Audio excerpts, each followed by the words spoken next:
Hello, welcome to today's panel discussion, which is asking a question that should be of concern to all of us, and that is, can artificial intelligence be regulated? I'm Jim Turk, the director of the Center for Free Expression, and before introducing our panel, I'd like to acknowledge that the land on which I am speaking to you today is the traditional territory of many nations, including the Mississaugas of the Credit, the Anishinaabe, Chippewa, the Haudenosaunee, and the Wendat peoples, and is now home to many diverse First Nations, Inuit, and Métis. I'd also acknowledge that Toronto is covered by Treaty 13 with the Mississaugas of the Credit, and the Williams Treaties with multiple Mississauga and Chippewa bands. I'd also, before starting, like to acknowledge and thank our co-sponsor for today's event, which is Penn Canada and the Master Public Policy and Digital Society program at McMaster University. Artificial intelligence raises a host of legal and human rights issues that can have potentially grave impacts on virtually every aspect of our lives. Today, our panel will explore the very possibility of being able to regulate AI to maximize its benefits for society and to minimize its harms. We have quite a remarkable panel, whom I'd like to introduce. First is Fenwick McKelvey. Fen is the co-director of the Applied AI Institute and an associate professor of communications at Concordia University. Welcome, Fen. Pleasure to be here. Our second panelist is Christelle Tessono. Sorry, I mispronounced that, Tessono. She's a technology policy researcher and a graduate student in the Faculty of Information at the University of Toronto. Having recently completed a 2-year research fellowship as an inaugural emerging scholar at Princeton University Center for Information Technology Policy. Welcome, Christelle. Thank you, Jim. It's a pleasure to be here. And our third panelist is Jahn. Anna is the Director of Public Policy and Learning, AI for Humanity, at Mila, the Quebec Artificial Intelligence Institute. Welcome, Anna. Hi, Jim. Great to be here. And our moderator for this panel is Brenda McPhail. Brenda is the acting executive director of the Master in Public Policy in Digital Society program at McMaster University. Welcome, Brenda. Thanks, Jim. So the format for today's conversation amongst the panel is one in which you as the audience will be able to join the conversation after it goes on for a while. If you look at the bottom of your screen, you'll see a Q&A button. And so as you're listening to the four of our panelists speak, and a question comes to mind, please click on that on the Q&A button and write out your question as you think about it. You don't have to wait till Brenda turns to the panel or turns to the audience for questions, but just ask them, write them out as you do, and when Brenda is able to turn to the audience, Ange Holmes, who's the coordinator for the center, will read out each of the questions in turn so that the panel has a chance to deal with the issues you'd like them to address. So I'm looking forward to the conversation. Over to you. Thank you, Jim. As Jim said, I will reiterate our welcome to the second session in a series of talks where we focus on all things artificial intelligence. I'm Brenda McPhail. As Jim said, I'm the acting executive director of the McMaster MPP program, a program where I help educate policy leaders who will help understand the ways that digital technologies are changing our world. And of course, AI is one of the pivotal technologies in that position. We began this series of panels in October, looking at the intersections between free expression and AI. And today we're turning our attention to regulation. As many of you in the audience probably know, Canada has its first ever piece of AI legislation, the Artificial Intelligence and Data Act, part of Bill C-27, currently being studied by the Standing Committee on Industry and Technology of Parliament. In fact, they're meeting right at this very minute. We'll probably get to some opinions and comments about that piece of legislation today. But our topic really is broader. And it's broader not least because these kinds of basic fundamental framing conversations were not held prior to the tabling of that legislation, and that lack is all too evident. So today we're going back to first principles in this discussion and starting the conversation by asking the most basic question: can AI be regulated? And to join me in this conversation, I'm just so genuinely grateful and privileged to be joined by these three very knowledgeable people who all bring different perspectives as educators, as policy leaders, as thought leaders, and as people who cross the bounds between academia and industry. So we're really fortunate to have the opportunity to have this great group of people to ask these really fundamental questions. And I'm going to start with a question to each of our panelists to open the conversation. As Jim said, if a question pops into your mind as you hear somebody speak, don't wait. Put it into the Q&A box while you're thinking about it. I'll start with you, Fen. And this first round of questions are going to be really big and really broad, and I invite you to put your own spin on them. So to begin, there's a lot of debate simply about what we mean when we use the words AI or artificial intelligence. So when we talk about it as a thing, we actually obscure the fact that there are many kinds of AI, many tools, and these different instantiations and tools come with different visions in their creation and in their functionality. So what are we talking about? Or maybe a better question is, what are some of the things we should be talking about when we start a conversation talking about AI? Thanks, Brenda. And I'm so happy to be here and be part of this discussion.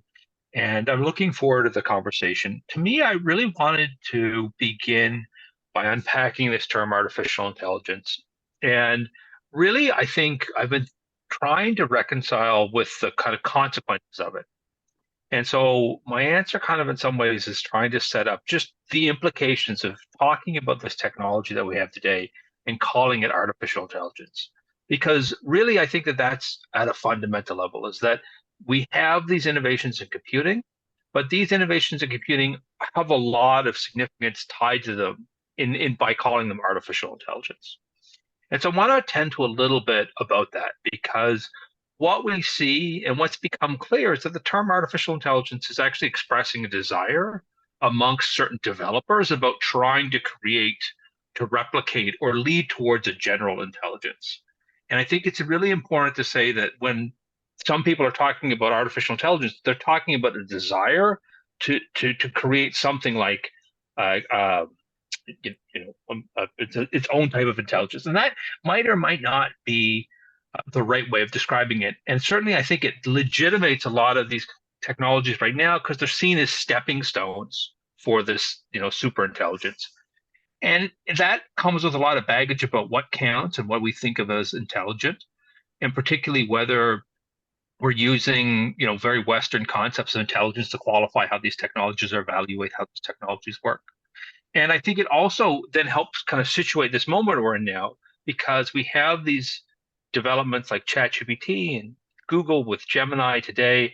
And in some ways we could think of these weird, funky tools that generate text and we're trying to evaluate it, or we're trying to think about them as some sort of stepping stone towards artificial intelligence. And I think that in some ways is part of the politics here, is we unpack or disconnect the term artificial intelligence from the technologies we're working at today, then that I think is a first important step.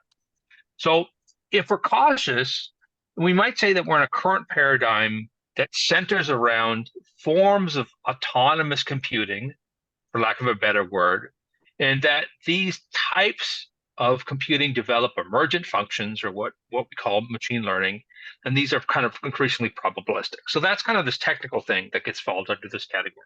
And it's a second generation of artificial intelligence. Back in the 70s and 80s, there was this whole movement around expert systems and a certain way of engineering, and that kind of all didn't work, or didn't work as effectively. And so we're in this second mode now, this kind of second boom, where we've seen developments, including both having changes in the algorithms such as transformers, as well as just actually the computational resources and the data to kind of fuel this. And that's resulted in this kind of turn towards generative AI. So I think it's helpful because I was just at an event at the Office of the Privacy Commissioner talking about generative AI and privacy. And so the next part of this, if we think about AI as a class of technologies that refer to a bunch of different things, we can then start distinguishing what types of AI we're talking about. Where does the data come from, and how do we distinguish certain forms of AI that are collecting data that are mined from public resources off the internet, or using data, trained data with consent? What are the different types of algorithms that are being used in this system, like deep learning, machine learning? What's the application? And I think one of the other parts when we're talking about these things that we call AI, are we talking about high-risk applications, or AI in high risk, or in low-risk applications? Who owns these models? Are we talking about closed or open proprietary models, or community models? And finally, are these models kind of foundational in the sense that they're trying to be critical infrastructure, or are they being tuned from these? And I think all I say is I think that that's really kind of the big picture here, is that we're really talking about a debate about whether this is or not artificial intelligence, whether that's the right word. And within that basket, we're talking about this current moment, which is a certain moment for artificial intelligence in its long history. And within that, there's lots of debates about what are the models and what are the different ways of creating these data sets. And I think that to me is a really important part about when we get into the regulation, is that there's very different ways of developing things that we call artificial intelligence, and really lumping them all together in some ways overlooks the kind of politics and the kind of significance about how privacy respecting, how appropriate they are, and also just how responsible they are. And that's why I think it's important to think of it as more like a basket than actually a specific type of technology. Thanks. And I think it's really helpful to have that characterization of AI as not just a thing, but a basket of things, because that helps us understand that there can be nuance and variables that matter when we talk about questions of regulation. And just to add, I think that that's what makes it important. If we all think that all AI doesn't, or is being developed in certain ways that might not respect privacy law, then it kind of does a disservice to just all the work that's being done. And I think that that's important about the stakes, and really, I think why we want to use this broad sense. And then also, again, just to be cautious that what we're developing here is something like artificial intelligence. I think more and more I see it, I think there's a kind of consequence of trying to describe this as artificial intelligence, because it kind of frames this technology in this very certain way, which might not be an accurate way. Like, are we just talking about a better search engine? That's a different way of talking about these types of technologies we're encountering every day. Yeah. Regardless of where we think we are on that spectrum, I think it's fair to say that AI is definitely having a moment in public view right now. Depending on which social media sites or media outlets you may subscribe to, or which politicians or pundits you follow, so much of public discussion about AI seems to swing between two extremes, with AI posed as either the key technology to fuel human advancement, or a scary technology that has the potential to lead to human annihilation. And it can be hard to ground ourselves in that kind of information environment. So I'm going to turn to Anna, and I'm going to ask you, as an educator who works at an AI institute, if you can help us to situate ourselves in a slightly more grounded way. So what are some of the opportunities and risks that we need to think about more concretely or specifically when we're talking about AI systems across that spectrum that Fen was identifying? Yeah, thanks so much, Brenda. I'm excited to actually talk a bit about that, because it's really timely, because we have internally at Mila, with more than actually 120 professors in mostly computer science, partly exactly those kind of conversations now again. And you would think that most computer sciences professors maybe are a bit more on the opportunity side, but I think they equally see all the risks. To build a bit on what Fenwick said, though, I think I really like this idea a bit of a basket of all kinds of, of technology, and or the word I think that is also equally appropriate is it's a general purpose technology, but it's also not just one technology, right? Like, so if it's general purpose, it can be used in so many different contexts. It has actually so many different uses, so many different applications.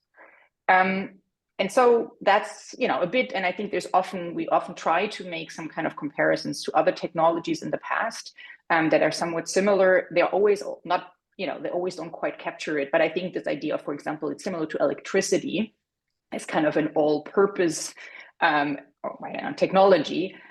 So I think that's sometimes an interesting kind of comparison, and I think it's useful to think a bit of it this way, because again, electricity can be used in so many different contexts, and the risks really depend on the context. What I find useful, though, as well to say is that AI comes with some inherent risks, I would say, though. So not just some that are very application specific, but there are some potential inherent risks that I think are interesting to think about, and I'll get to them in a second.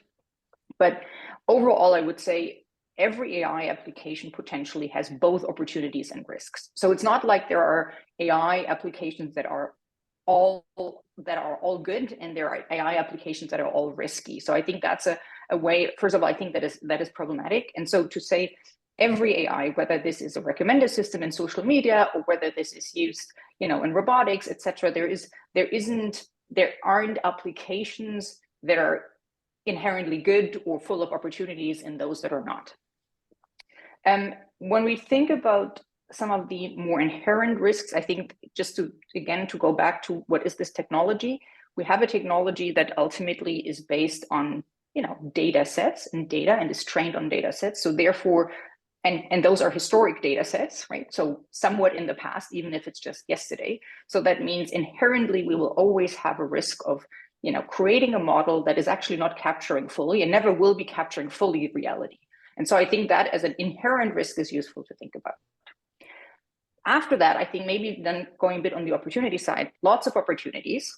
I wouldn't go as far as maybe potential to save humanity always right away, but lots of opportunities, and maybe it's useful to go to a couple of examples. But I would just say, I think we've all heard about kind of the opportunity. I mean, there is an economic productivity automation opportunity overall, and I think that's probably the one that got the most attention.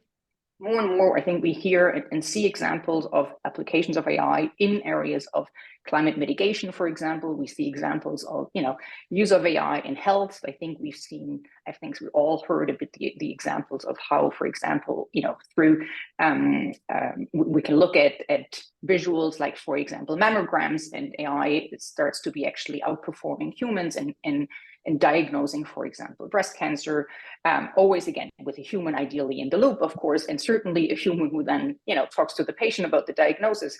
But we see applications where these systems are actually a lot better at certain tasks than we as humans have ever been, especially, of course, when it comes to large data sets that for most humans are hard to interpret, analyze, and then actually make, be it recommendations out of them, or starting to come up with, for example, generate content based on these kind of data sets. So, we have that. I mean, I think one area that I'm personally really excited about is kind of generally scientific discovery, like AI, use of AI in scientific discovery. Drug discovery, for example, in particular, is really, really an interesting area in terms of when we talk about opportunities that really will be quite critical for all of humanity. But a bit more maybe mundane opportunities and examples of applications are, when I would talk about climate, for example, one of the companies that we've been working with at Mila is looking at a relatively simple AI application that is kind of added on to just thermostats in buildings. And it just does a better job in taking in more data points and therefore reducing overall energy consumption of a building by up to 40%, right? It's, again, not super sophisticated, but there are little examples of how really AI can have a real positive impact. On the risk side, I find it useful to think about current risks and actual harms, and about emerging risks. And often we're mixing them a bit together in the same. So when we talk about, current risks, we are talking about bias and discrimination, for example. We are talking about disinformation, or the overall just proliferation of misinformation that is made a lot easier. But I think it's really important to actually be careful with the kind of language we use, because part of that is no longer risks. Part of that is actually well-documented harms and well-documented impacts. And so by calling them a risk, I think it's a semantic, I think, important distinction. Emerging risks. When we talk about emerging risks, it means we're talking about risks that we're imagining potentially as the AI capabilities change or advancement in the technology might come. And so this is when we start thinking about, for example, what we call alignment problem or existential risk, that we're saying, like, in short, robots might take over. But we, of course, also are talking, and those, again, are probably more in the current category, like, autonomous weapons, and any kind of actually decision-making of AI that has a very immediate impact of life of humans, for example. So all of this would be in also high-risk categories. And so, we'll talk a bit probably more about it, how countries have tried to categorize different risks and different kind of potential impacts. But I think the first distinction of just saying we can talk about current risks that are, in a way, we know about, that are well documented and have actually resulted in well documented harms, and then the emerging ones. And some of them we really might also be quite far away. And it's really actually hard to bring probability around some of these risks. And this is where I think a lot of also scientists really disagree. How far away are we from a more artificial general intelligence or not? Or how far are we away from potentially also really just bad actors taking advantage of some of the abilities that AI brings. Thank you. So Christelle, I'm going to turn to you next. Anna and Fen have given us some grounding in the technology and its potential, its risks, and as Anna very importantly pointed out, its current harms. So I'm going to turn to you now to swing us towards questions of governance and policy. In broad strokes, what does the policy space look like in terms of regulatory approaches here in Canada and elsewhere? And I realize this could be the topic of a book and not the answer to a single question. So just start us off, and as we go through the conversation, we'll dig into different aspects together. Yeah, AI governance is a growing, thriving environment right now, I would say. Let me first start in Canada. So at the federal level, we don't have the uniform statutory framework addressing AI systems. Instead, we have multiple types of interventions. So for the public sector, this looks like a patchwork consisting of a national strategy, a directive, and then a few department-specific guidelines or principles. And then at the private sector, we currently have a voluntary code of conduct for generative AI systems specifically. And we also have the proposed AI and Data Act, ADA, part of Bill C-27. As Brenda mentioned earlier, ADA is being debated in Parliament right now and seeks to regulate the commerce of AI systems by establishing common requirements for reporting and risk mitigation strategies. ADA has a lot of issues, and I'm happy to chat about that later.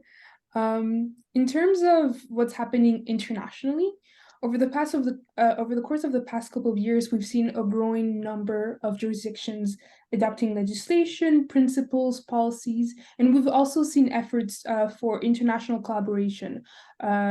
So the G7, G20, have held summits specifically around AI, and then the UK last month hosted the first AI safety summit, which welcomed researchers and then industry actors from all over the world. More specifically, the Canadian government and industry actors have been specifically paying attention to what's happening in Europe and in the United States. The European Union's proposed AI Act creates a horizontal framework that applies to all AI systems made available and used by Union member states. It establishes obligations for providers and users based on a 4-level risk-based classification system. This looks like the four classifications are prohibited categories, and then high risk, low risk, and then minimal risk. Happy to chat more about that. But the goal of the EU AI Act essentially is to safeguard fundamental human rights and minimize potential harms that may occur during the design and then the deployment and use of those systems. And then in the United States, what we've seen is the executive order on safe, secure, and trustworthy AI that came out last month out of the Biden administration. And we've also seen the blueprint for a Bill of Rights, again, coming from the leadership of the White House's Science and Technology Office. And there's also like some legislation floating around for the past couple of years, notably the AI Accountability Act. What's great about the executive order and the Bill of Rights is that, you know, they set out a path for what, you know, guidelines and principles should look like in industry and then by government institutions that use AI. But those are not enforceable. These, you know, require a lot of work. And so the coming years will, you know, prove important to pay attention to how our agencies you know, acting on those principles. So far, what we've seen is the Federal Trade Commission, the FTC, taking a more proactive role in how they're enforcing those guidelines through their, you know, commerce perspective. And there's also, you know, approaches to regulating AI that focus on specific technologies rather than AI as a whole. So over the last few years, what we've seen is a lot of attention towards facial recognition technology in the US and in other jurisdictions as well, due to the controversial nature of the technology. And so you've seen bans on the specific use of facial recognition technology by law enforcement agencies, or even by looking at the adoption of those technologies by government to deliver services. So a quick summary, I would say, is that there's a lot going on in the AI space, mostly just like principles and guidelines, some legislation coming along, but it's an evolving space, and there's also some approaches that are technology specific. That was a very impressive and concise assessment of work that's been happening for years amongst hundreds or thousands of people. So great job. I think you mentioned some approaches to some regulatory approaches that we're looking at specific technologies. And I think that's a good place to go next. So I'm going to ask each of you if you can identify a problem space that you think that we need to be, that will be helpful for us to zero in on as we consider the question of AI regulation. So what's one AI problem that you think about? How do you think that we could address it or solve it? And should that be by regulation or by some other means? I'm going to go to Fen first because it's been the longest since he spoke.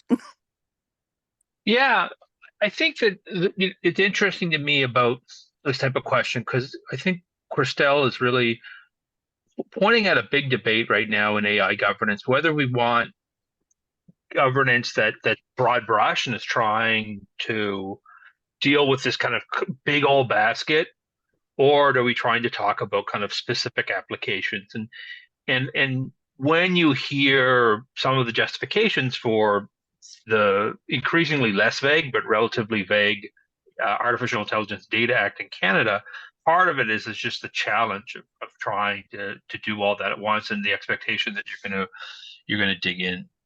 I think to me the two things I want to say is interesting is that one part that I've been increasingly struck by is this intersection between artificial intelligence and governance more broadly, and that not about how to govern AI, but how AI itself is a governmental project or as a way of doing things. And so whether that's how governments themselves are thinking about how to transform their services, or whether large social media or what they call in the EU very large online platforms are turning to artificial intelligence to solve this kind of problem of scale.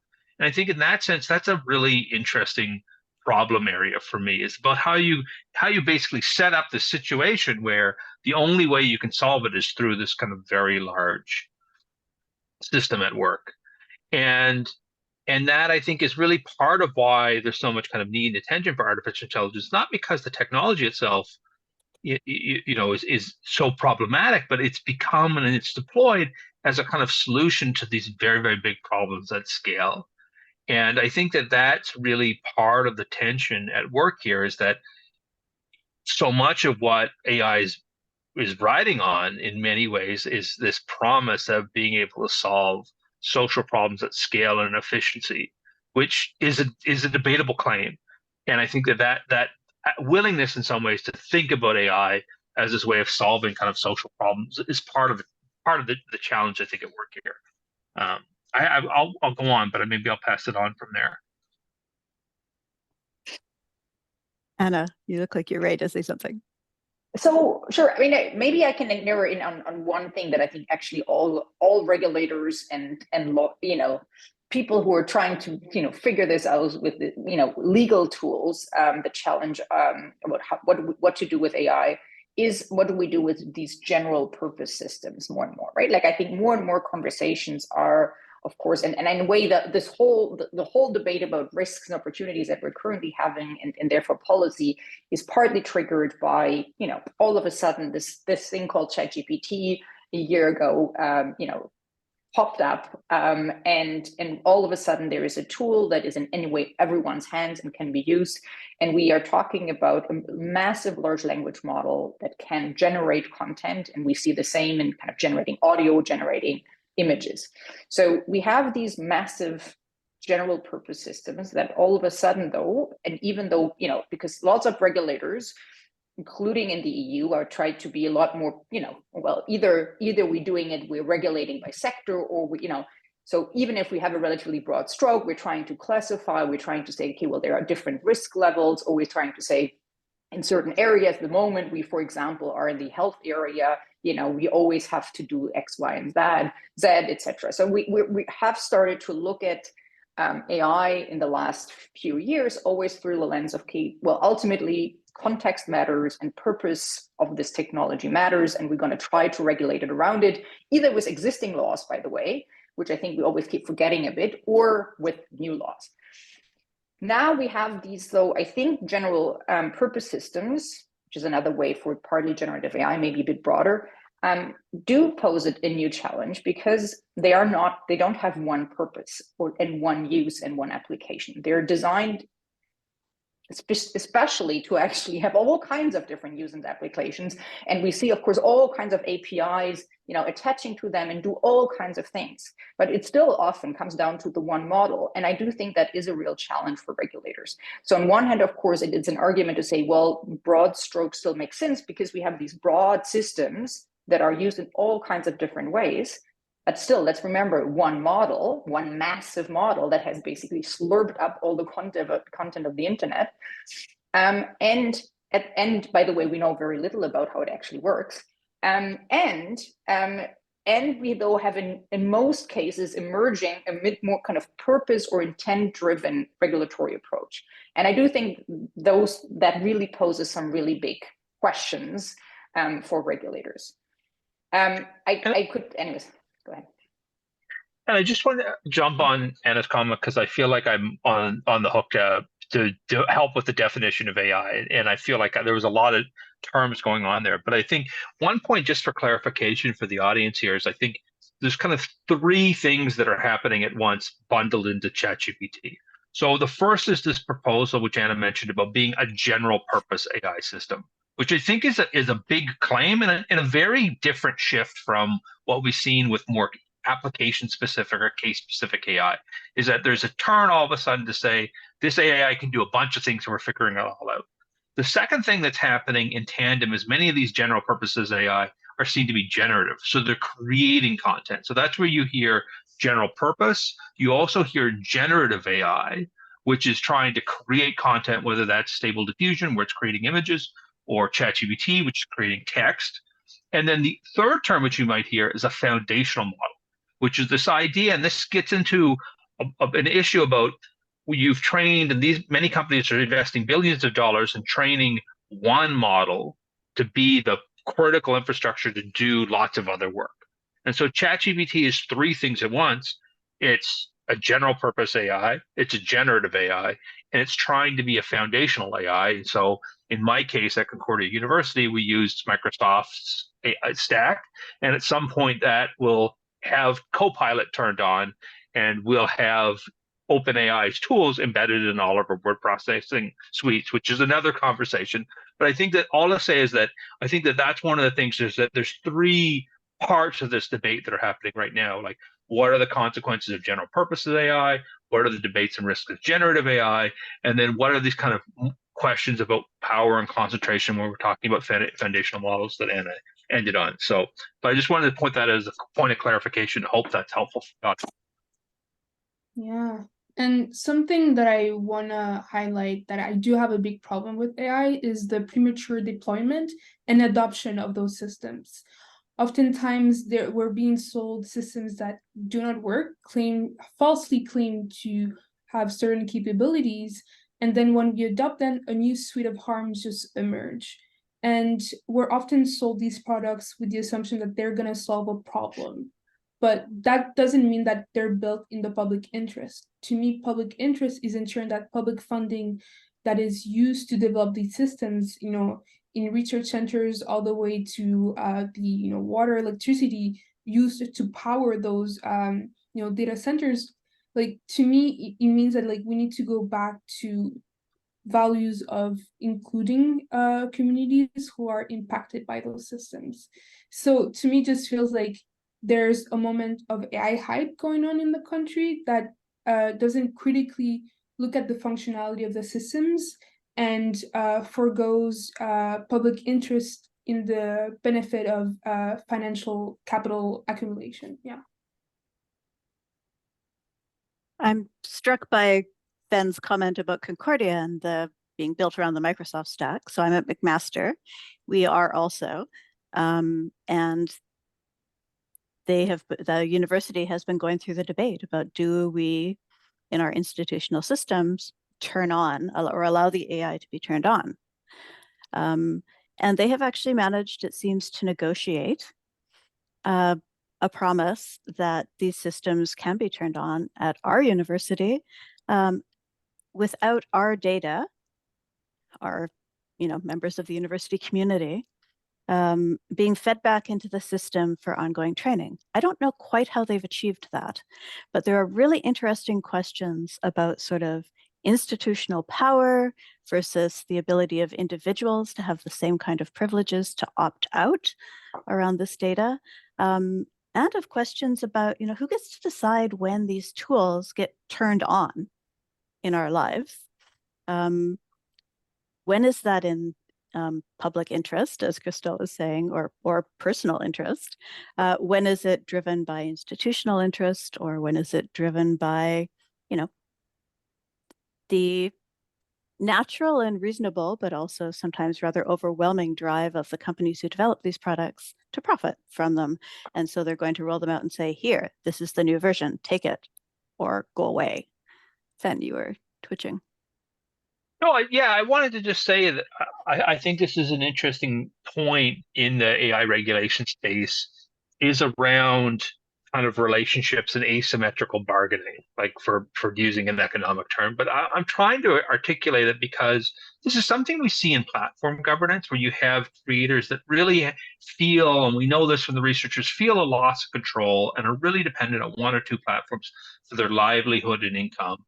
And one of, I think, the parts that at least we're seeing here is that with a turn, and I want to be mindful that this is not all AI, but with a kind of concentration of foundational models in a few firms, that there is this risk all of a sudden that many of the decisions about how AI is going to be developed, and it's going to come down to service agreements between large firms and a few clients. And we've seen that play out with social media platforms fairly ineffectively, about whether we can trust, whether we actually see that data being processed as they document. And I think that's a point where really there's a key part of this equation about thinking about how we can have effective or lessen that power dynamic, so that it's just not a handful of individuals trying to ask upon the benevolence of large companies to make sure that they don't, or don't train on their data or not, or have accountability. I think in the case, because that's the same thing we're here. Like, I'm worried about a Concordia, so all of a sudden my data is, or my emails are going to be used for some sort of training data set, and Concordia itself might not really have the ability to negotiate that. I'm speculating, but I think that's a threat to me.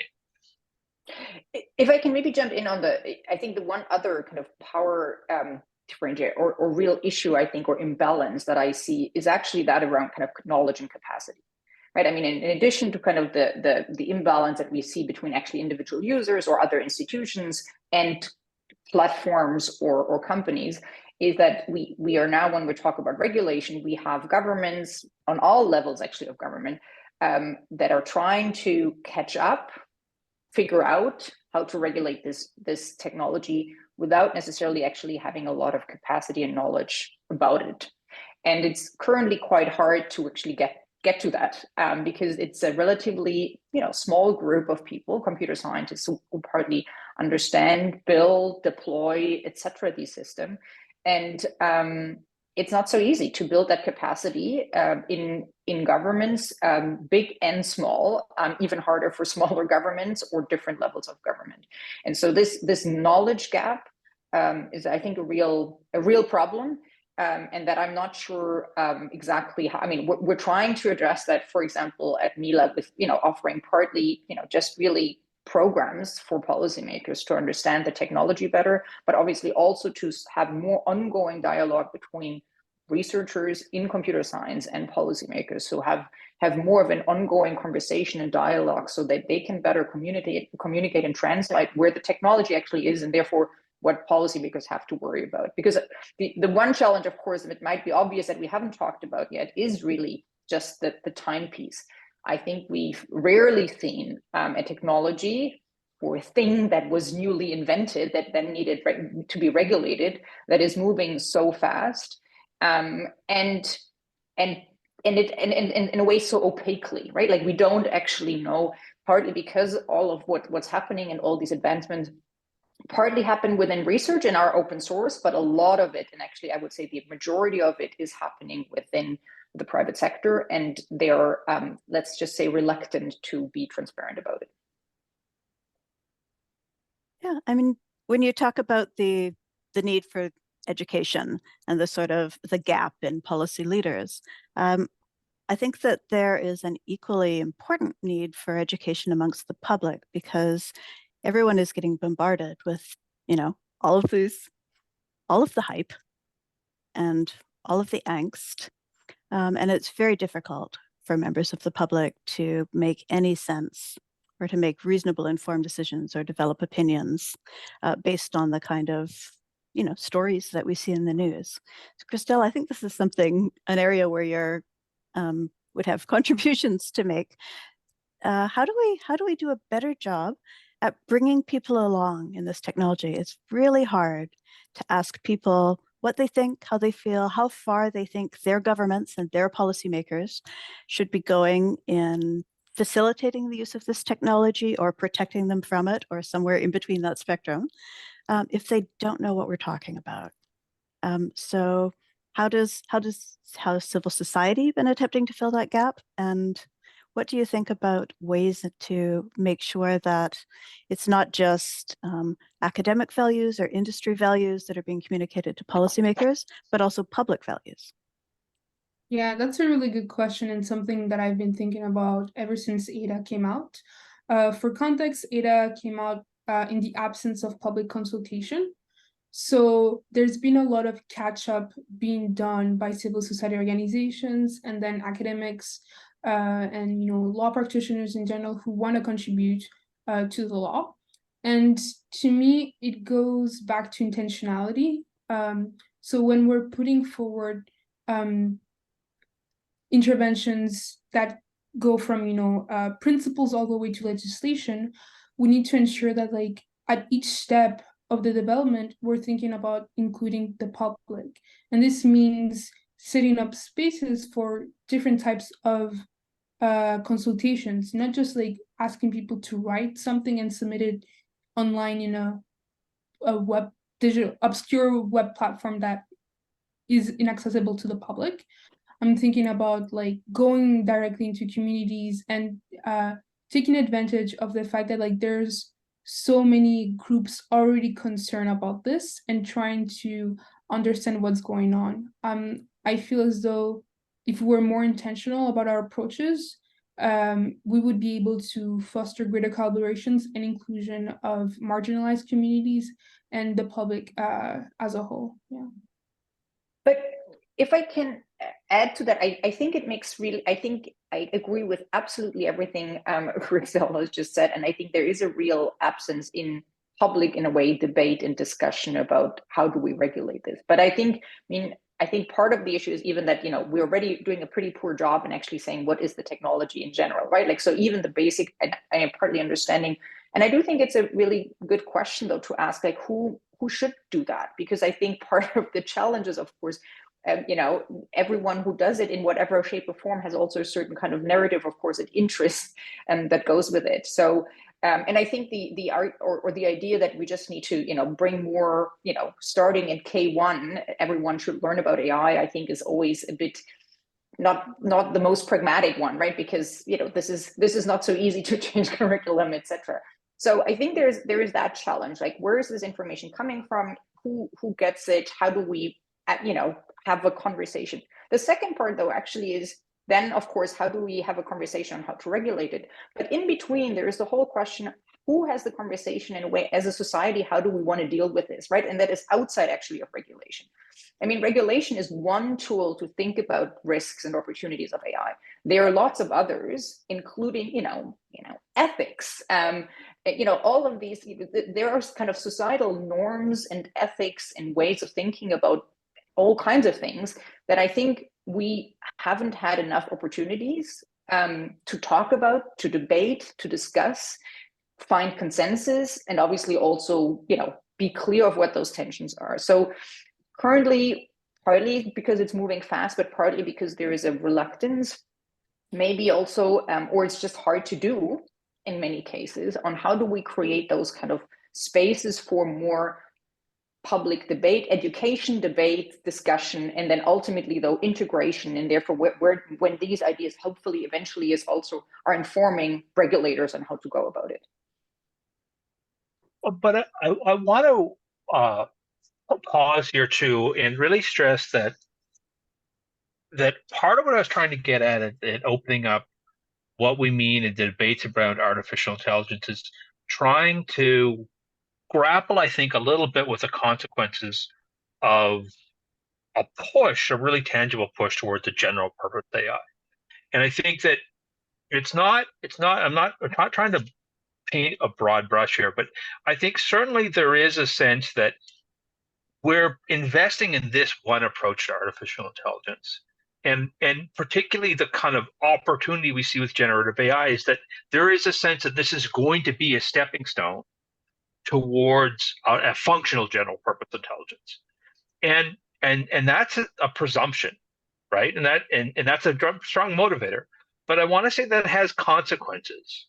And I think it has consequences in two ways. I think really in one sense, it kind of frames our discussions to think about this idea that there's going to be an acceleration, and what we're really trying to regulate is a technology that's just going to run away. Where there's debate now about whether we're going to see a plateau here. And I think that's not to say that I have the answer to the one or the other, but I think it's mindful just to recognize it's not given that what we're going to be regulating is is AI that's 10 times better than ChatGPT. And so that's an important part of the conversation. The other thing I want to say, and this is to really echo Christelle's comment about how do you develop community knowledge and recognize the expertise that's located there. And I think for me, it's like one of the risks about going towards this vision of a general purpose AI is that it tries to decontextualize and say, well, this works in every context. And that pulls away or kind of has it so that it becomes the situated knowledges about where people are using it and what communities are going to be affected becomes less important. And that was certainly 2 to 3 years ago not where we saw artificial intelligence potentially going. Like there was a sense of artificial intelligence is going to be tools that were designed and purpose-built, and we could talk about the kind of development life cycle. And that's, I think, really, to me, where there's a lot of work being done in algorithmic impact assessments. Canada had a fairly rudimentary algorithmic impact assessment, but I think there was an opportunity of connecting. That's certainly something we see, at least in my own work, is trying to connect algorithmic impact assessments with community impact assessments or community-based knowledge. And those points where we might say, if we're talking about how this gets developed and deployed, we're going to talk about it as a life cycle that includes basically how it's being designed and who's developing it, and also who are those impacted communities.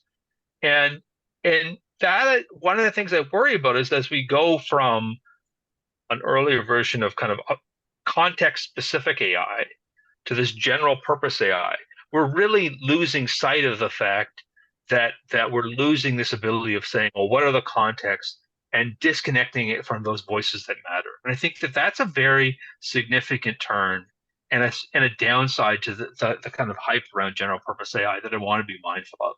And that's not to say we can't recapture that, but we really need to be intentional that just calling it general purpose AI doesn't negate these kind of obligations or responsibility in the local community. For sure. In fact, I mean, I would actually say it augments those responsibilities. It's only that we have now to deal with different kinds, I think, of AI models. And I think the context, the local context, and therefore our or everyone who is deploying it, accountability and responsibility to think about all these implications, monitor for them, and mitigate them, I think in a way actually only increasing. But at the same time, I think, I mean, while I agree that we need to be careful not to kind of, say like, well, we are assuming that any minute now this is taking off even more. I think we do need to, or actually policymakers more importantly, need to have a look at it, whether that's plateauing, whether that's going down the use of AI eventually, or whether that's going up. We do need to have at least, sit there and have a responsibility to look at all these different scenarios and think about how do we mitigate the risk of any of them. And I think that's, I think therefore, I think I'm always the debate of whether this is actually going to happen tomorrow, the AGI or not, somewhat is missing the point a bit, because, even if it's not happening, let's think about, even if there's a 0.1% chance, let's think about what that would look like. And at the same time, let's make sure that we're not just paying attention to that, but obviously paying attention to all the current harms we're seeing, as well as all the other risks.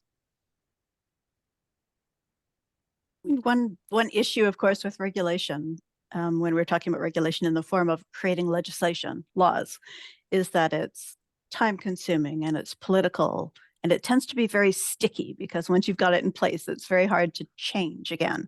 It's not an agile process, at least not the way we do it here in Canada. So taking into account all of these really important points about assumptions and about trajectories, I think it's a great time to turn to focus in our last few minutes more specifically on models of regulation, which, I think, as we've all identified, is particularly problematic or difficult in a problem space that is so uncertain and so contested. And of course, there are different models and there are different frameworks that we could draw on. Christelle laid out some of the ones that are happening here in Canada and internationally at the beginning. They go from focusing on risks and harms to more rights-based models. They range from sort of attempts at a general or overarching approach to something more sector-based. There are also softer law approaches, right? There are things like voluntary codes, not a big fan, but other people are, or technical standards, which probably certainly in this space have a role to play. So if you got to choose, what kind of framework do you think is best suited for a regulatory approach to AI? Or maybe more fairly, what kind of frameworks in what contexts do you think are suited? How should we be thinking about this regulatory problem, given all of the information that we've now shared about our concerns around how the context looks? Maybe I can start. To me, I feel like we need to have a toolkit that includes technical standards, such as benchmarking and so on, to a human rights framework that ensures that we're upholding, the Canadian Charter of Human Rights, because that seems as though it is like in the back burner, like not something that we're focusing on when it comes to the design of the laws and how it should intervene. I also think about how we need to foster collaboration across multiple sectors. And in concrete ways, this would look like at the federal level, for example, having, a regulator that is, specifically mandated to provide, education on AI systems, and then who would work in collaboration with regulators in specific sectors such as health, energy, and so on, to develop sector-specific interventions to mitigate harms. That to me feels like the approach that would foster collaboration and be able to develop rapidly to changes in the technologies. And those regulators would need to ensure that they consult and have as many as much of a human rights approach that takes into account marginalized communities and other types of communities that may be impacted by harms. Maybe I can build a bit on that. So I think I agree also that I think whatever it is, I mean, first of all, I do think actually a risk-based approach is probably still somewhat the best way to go. It's not perfect, but to Christelle's point, it does need to include, for example, some rights-based frameworks. And so I think so far we haven't really seen how we're going to go about this. But for example, I mean, how do we integrate human rights in a risk-based approach? I think is a really interesting question, and I think there are answers to that. I think we can actually do that while still keeping more of a risk-based approach. I think in addition, then we need to, I mean, ultimately, when I think a bit about what is this ecosystem and landscape going to look like in 3 or 4 or 5 years, I do think it's going to be a bit of a mix in a way, and hopefully it's going to be a mix of, you have the education and awareness kind of piece. Some of that will be government-led, but I think a lot of that will be actually led by, for example, civil society, universities, etc. We have a self-regulatory, I think a lot more sophisticated self-regulatory landscape where we use a variety of tools, impact assessment tools, algorithmic auditing tools, et cetera, to provide and ultimately standards, right? Like, so standards body who set these kind of technical standards around how do we actually build more responsible and AI systems. And we'll have, I think, a lot more sophisticated legislative landscape where we're going to have, maybe one or actually maybe several laws, but I think we're going to see a lot more, sector specific, for example, legislative approaches as well emerging. And then ultimately, and that's kind of an interesting question, and it's a bit messy currently, it's the global governance question. So now that we're all kind of starting to look at every country, I think it's still not clear at all who is actually the institution, the organization that is going to try to bring a bit more parliament coherence and interoperability to all of these different, be it self-regulatory and legislative approaches. But how is that going to work? Is that the UN? Is that the OECD? Is that, GPay? I mean, there are lots of institutions, I think, who tried and partly failed quite a bit. So I think those are kind of the questions, but I ultimately think it will be, all of them in a way will develop and emerge at the same time, or not all at the same time, different times in parallel. Maybe to add to this, I want to say, in the absence of regulation right now, what would the status quo or what could the status quo look like? Because I've been reflecting on this a little bit. There just been a paper published by a team, including a team working with Google DeepMind, looking at memorization in large language models.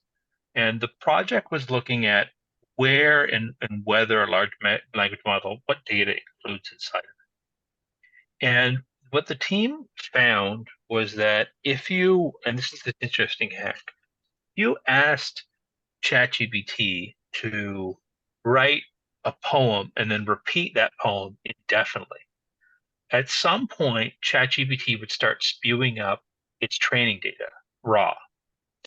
And so it suggests that the models themselves, and as mentioned, some of these models, which are trained off collecting, like basically and mining everything off the internet, include in them personal information and include in them information that they're copying verbatim. Now that is in some ways a very substantial finding, because what that says is that certain ways that foundational models have been trained and developed don't abide by current Canadian copyright and current Canadian privacy law. And that's not something here. This could be something that could also be said in the EU and in kind of the rest of the world, right? And I think in also these provisions in the United States as well. So to me, that this is kind of this revelation, right? But how that came about, and if we talk about the status quo, that disclosure was only really made possible because the research problem was one that was interesting enough to be relevant to a few computer scientists with the capability and resource to investigate that. And so in the first place, when we're talking about what the future looks like, some of the efforts to talk about red teaming or capabilities of doing public interest audits, without some resources, as Christelle was mentioning, it's only going to be a few firms that are going to be able to have the resources to do these kind of investigations. The second part to me is that what was the outcome of that? Well, the outcome of that is the researchers published the paper, then notified OpenAI that their model had this bug in it. And what OpenAI did was abide or change its terms of service to prevent this hack or leak. It didn't actually change how the model was constructed. It didn't remove sensitive data from the model that we know of. Instead, it was a shift in making sure that the terms of use prevented this information from being leaked. And to me, that then also speaks to the fact that it's an arrangement between two large companies who are ensuring that the kind of status quo of these models, the model generation, isn't being contested. And that information wasn't sent to, say, a privacy commissioner, or wasn't sent as a channel for response, for a channel for dealing with the accountability of that. And that to me speaks to then another facet of the status quo, is that it'll be a few large companies with the resources to investigate this. And that basically it's through cooperation and potentially collusion that a kind of status quo emerges. And really that kind of leaves out, in one sense, what are kind of democratic institutions to be involved in these decisions, and also accountability and responsibility for the design of systems that might have kind of clear violations of the law. And so that's where I think really, no matter where we're getting at, I think we can start seeing what the picture is if we don't do anything. It's going to look. And I think that's, we also just need to get better at actually using existing laws, including, for example, competition laws, in a way that actually gets at some of these questions. And I think that's partly where, especially in Canada, I think we're a bit behind.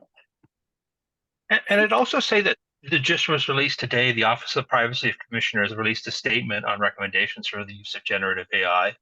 And the Office of the Privacy Commissioner has really been looking at kind of what I would say is privacy rights and data rights is really important for guidance on how to develop and deploy these systems. And to Anna's point, I think that's one place I would also be looking, is some of the leadership there, particularly because they've really tried to say that in some ways, and I think this is just important, is that there can be some ex ante, some proactive measures here to say, well, these are the things that we'd like these systems to build towards, and what are the goals and metrics. And I think, to me, that sense of connecting how these technologies are designed with a better sense of their consequences is a really important gap. And I think, Christelle mentioned this kind of rush to market, and there's just reporting in Bloomberg that stability rush to market stable diffusion, even knowing that its tool could generate non-consensual images or consensual images that might count as child sexual exploitation.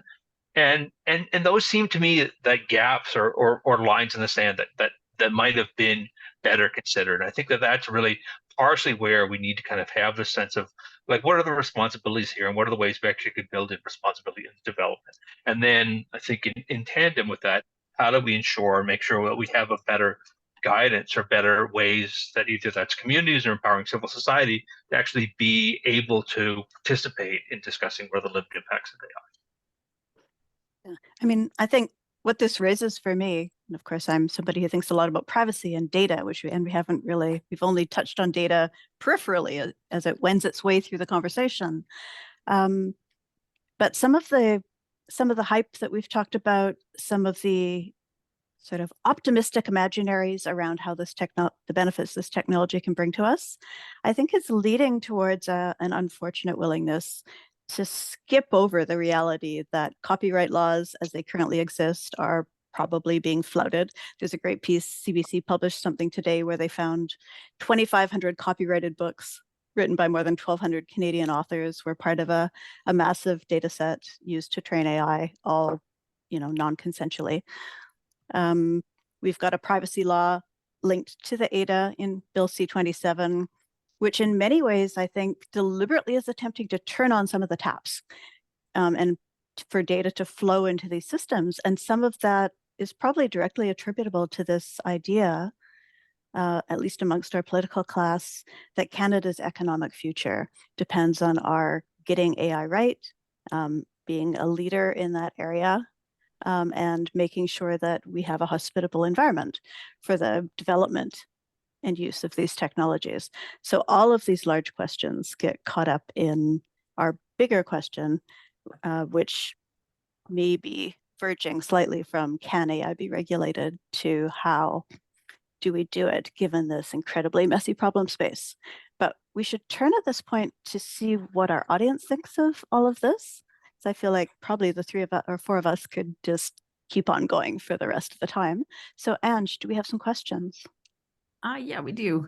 The first question is from Bill. And Bill asks, what are the main risks posed by military forms of artificial intelligence?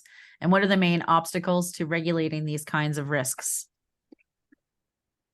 Panel, who'd like to take that one? Injuring and then killing civilians, to me, that is like the risk that I think about when military uses AI systems at the top of my head. I mean, again, I'm not at all a specialist in specifically automated, weapons, but I think overall, I mean, the decision-making process on partly, where to shoot, where to drop a bomb, etc. That this is left to AI on not clearly exactly, what kind of objectives. I think is the biggest risk. I mean, that's partly the general biggest risk with AI is automated decision-making. But automated decision-making in the area, in a war situation, where there is not a human, not that the humans have been very good at this either, but where there isn't a human in the loop, I think is potentially really, really scary. I'd just add that I think this is one, there's been amendments to ADA, and so I think that this has been partially addressed, but there has been concerns about whether ADA is effectively addressing these issues. And I would say that this is not hypothetical from anything, and this is only reporting because it's not my field of expertise, but it certainly suggests that the Israeli military is using forms of AI in targeting in their bombardments of Gaza. And I think it's, given the loss of life there and the human tragedy that's unfolding, I think it's a very important to be mindful that if the benefit of these technologies is to mitigate human casualties and bystander casualties, we're not seeing that taking place. And so it's something that getting outside of my area of expertise and just witnessing this tragedy that's taking place, it's certainly something to say that this is a live issue and something that I wish would command more attention, because it certainly seems like this is being deployed actively. Next question, Ange. Yeah, the next question. In the EU regulation, what is in the prohibited and high risk categories for AI? I can take that on as well. So in terms of, so this is actually being debated as we speak. The EU is in its current final negotiations around like what will be prohibited. In previous iterations of the act, live real-time biometric surveillance, most specifically facial recognition technology, was considered in the prohibited category. And also social scoring. So granting social services based on, you know, scoring individuals. I think those were like the two prohibited categories that I can think of at the top of my head. Maybe just, I think the high risk category, if there's anything that is actually, I mean, for example, I mean, I think almost everything in health applications actually is automatically in the high impact area, for example. And there are a couple of other kind of more sector specific ways. Anything that impacts the life of humans basically is, or makes decisions on, is in that high impact category. Yeah, and the language is on people's safety and fundamental human rights. Yeah. The only thing I'd add is whether generative AI fits into high risk. I think that's one of the debates right now. Exactly. I know that the AI Now Institute is called to classify generative AI as a high risk application. I think that's one of the things that's live. Stop talking. Sorry. Yeah. And whether it's something that it needs its own category, or whether it actually can be, on whether it's more than by context or application. More questions, please, Ange? Yeah, another question. Somebody says AI for general decision making is analogous to a calculator, but we don't regulate the accuracy of a calculator. Could you comment on that?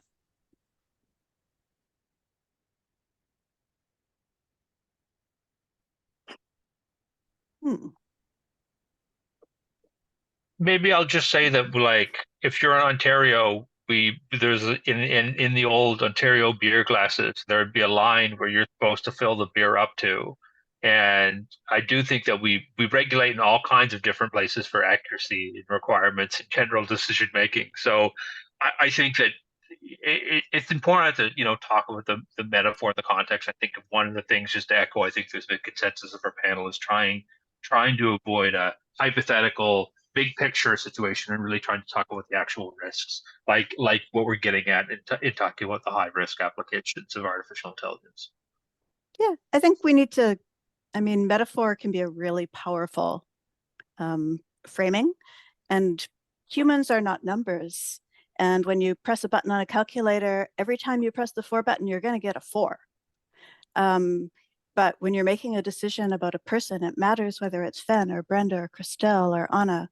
And the sort of complexities of our lives matter if you need to make a decision about whether or not one of us deserves a service or a benefit or a penalty.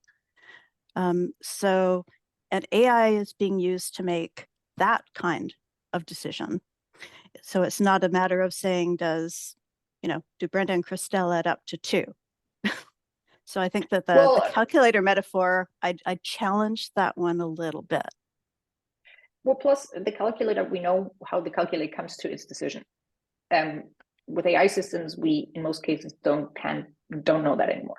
And I think that you know, going back, like how did we get to that decision that, for example, now tells us that, you know, Fenwick unfortunately is not going to get the health benefit or whatever it might be. That I think is the challenge here. Yeah. And because of the ways these systems are developed in non-transparent ways, the factors that go into them and the weighting that they're given for and how they contribute to each decision, as Anna was saying, but just to put that in a little bit more of a box, we don't know those things. And so it becomes really difficult to judge the accuracy or integrity of these decisions in any meaningful way. But that's an awesome question because it spurred lots of thoughts. Ange, next one. Yeah, the next question is from Jack. Jack says, is public funding being used currently in any of the generative AI models? My understanding is that it is not. Oh, like ChatGPT and all that? Not really. I think what I meant by funding meant like resources. So like when students are, going to school on fellowships with like government money, for example, or the natural resources that it takes to build computers and other systems, water, minerals, like that to me is a public resource that we need to take into account as being impacted by the exponential development of these systems.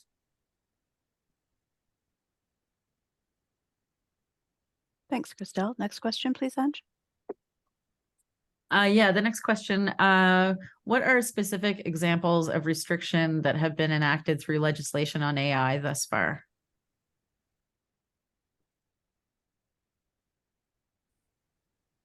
I can go again. So as I mentioned earlier, what we've seen that is very strict is usually around facial recognition technology. So implementing bans, like full bans, or strict limitations on law enforcement agencies that how they use facial recognition technology. We've seen that a lot in the US in like cities specifically, and then like the state of Massachusetts has established like a set of very strict conditions under which facial recognition technology can operate. But like bans on, let's say, AI in hiring are not really a thing yet. I think the government of Ontario issued like some sort of guidance on how to use AI in hiring, but don't quote me on that. I haven't read that yet. Yeah, I think it's important, and I hope it came out a little bit in this conversation, but I think it's important to draw a line under the fact that countries around the world are in the process of developing these regulations now, and what is or isn't going to be restricted or banned or permitted in most places around the world, with some narrow exceptions, like basically biometrics-based legislation in a few American states and cities, remains up for grabs, which is why it's so important to be having the conversations about, what should the ground rules be? What should the framework be? One interesting maybe example actually that was and I actually haven't followed it in the last few weeks, but Italy banned ChatGPT as one of kind of, when it came out. So they actually since then have taken it back, basically. They've realized that it might not make sense, and it also wasn't aligned with the EU Act. But just to say, there were initiatives to try to very quickly regulate certain kinds of AI systems. And what you'll notice that a lot of experts in this space are calling for is technologically neutral approaches. Because when you focus on specific technologies, if let's say I'm going to ban large language models like ChatGPT, then you're still not going to address the fundamental issues related to AI and other systems that use data at large scales. All I say is there was also attempts to Christelle's point, there was attempts to ban facial recognition technologies in Montreal that didn't go anywhere. So I haven't seen that, but I know there's been efforts, and I think only one of the reasons to say why some of these moratoriums and bans are important is about what type of technologies are there a market for, and how governments themselves can become a really important buyer, which creates business opportunity, which has all these kind of downstream effects. I think my colleague, Dr. Evan Light's just been able to reveal just the kind of purchasing that's taking place for phone de-encryption technologies, if I understand it rightly. And I just think that there's a use here, but I think also what governments are buying and creating markets, say, for mass surveillance technologies are ones that we should be conscious about, whether we weren't trying to encourage that as the growth area we want for AI. I think, part of this whole conversation is saying that there's good impacts and bad impacts of AI. And how do we get into a place where we're really trying to encourage the right applications for this type of technology? And I think it's worrying that sometimes it's so easy to find examples of people wanting to buy all these problematic use cases. I think we have time for one or two more, depending on how long our answers are. So can we have another one, please, Ange? Yeah, the next question. How reasonable is the concern of overregulation on the few companies that can generate large models where it squeezes out competition from smaller companies and providing competition in the marketplace? For example, the argument of regulation capture.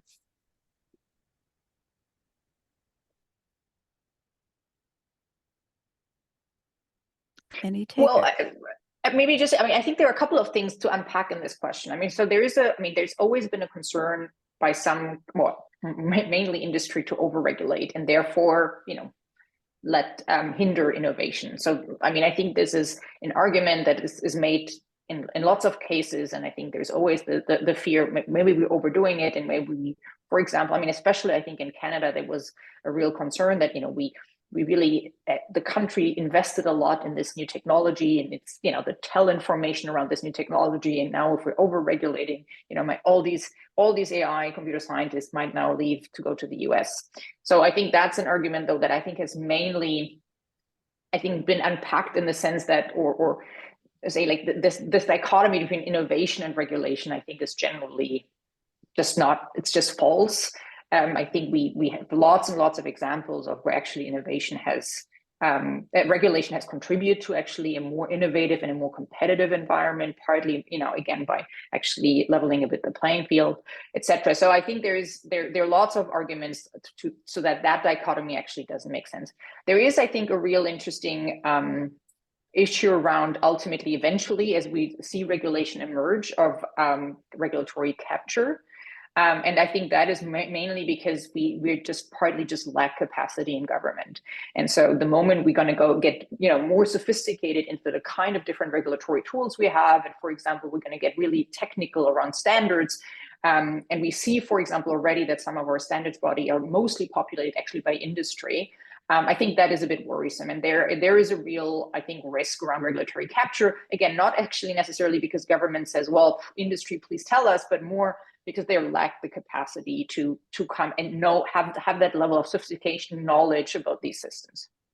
So I don't know, I'm not sure if it answered the question, but I tried to pick two of the things that they were in there.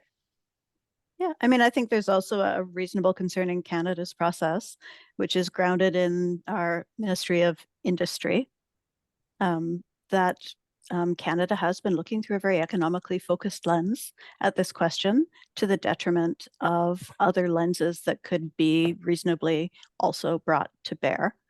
So those, and Professor Andrew Clement has been doing some research where he's looking into, I said the ministry that proposed Canada's artificial intelligence law has said they consulted with 300 groups and individuals. So he asked for that list. And it seems fairly clear that industry played a very large role in the consultation process around the particular piece of legislation that we have now. So I think that we do need to keep an eye on whether or not the trope of overregulation detracts from innovation has been effectively debunked or not. It should have been by now, but it still has a really insidious power in some circles that we need to keep an eye on. Very last question, please, Ange. Yeah, it's this is from James. It seems like this is just about uninformed fear. Is there any possibility to existing laws that regulate data under the control of computer systems will do the trick? I don't think laws are enough. We also need enforcement mechanisms that are robust. And so right now, the Office of the Privacy Commissioner of Canada doesn't have the powers to enforce the Privacy Act and PIPEDA. So it's not just good laws, it's also like strong enforcement regimes that, do the trick, in my opinion.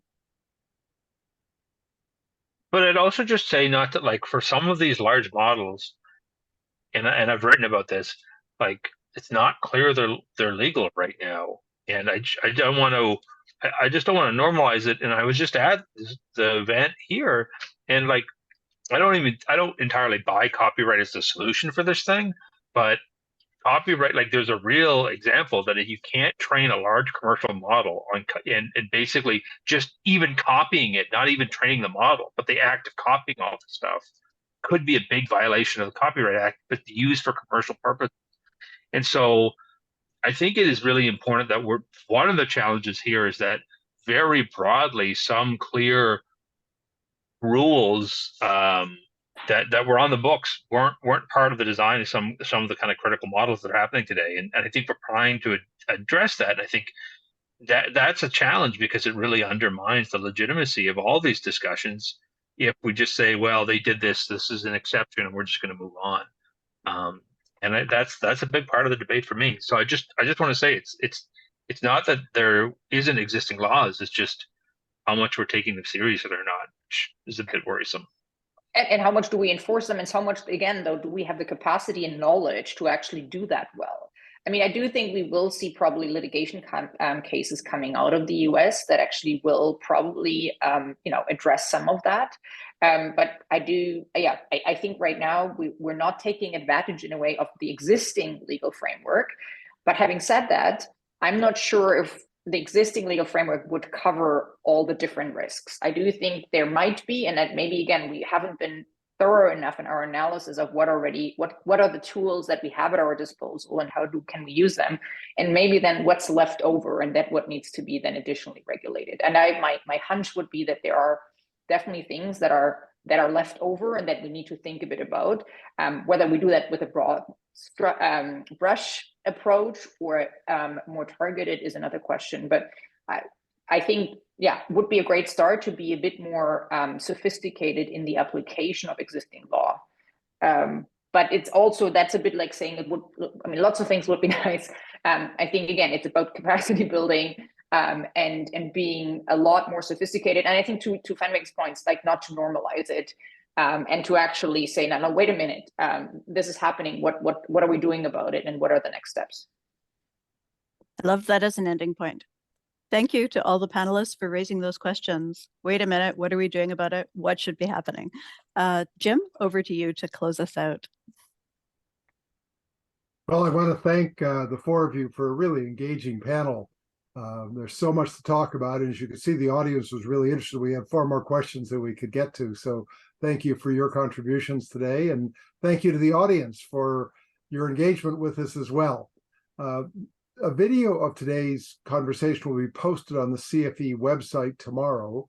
So if any in the audience who watch this have others who you think would like to view it, please share that link with them. You can find it at the CFE website, which is CFE for Center for Free Expression, cfe.torontomu.ca. We're also going to post suggested readings and other resources for those of you who've gotten interested in this question and would like to read more materials about it.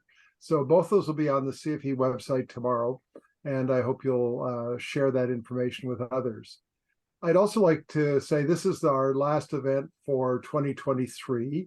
Our first one in the new year will be on Tuesday, January 23rd at 4 p.m. Eastern Time. And it's going to look at another really important question, and that is, how can the Charter protect freedom of expression when digital platforms control the public square? You know, Canada's Charter of Rights and Freedoms obligates governments to act in ways consistent with basic rights and freedoms ensured by the Canadian Constitution and essential in Canadian democracy. But as private digital platforms replace governments as controlling the public square, what can be done to sustain and protections for democratic rights and freedoms as private digital platforms increasingly govern the arenas for public discourse? So we have a really exciting panel that's going to be exploring that question. I hope you'll join us. Videos of all of our events, we've had about 80 of them over the last years, are available on our website, and as well as lists of upcoming events. So, and our blog and other resources related to the issues discussed. So please go to our website, cfe.torontomu.ca. And thank you all for joining us today. Take care.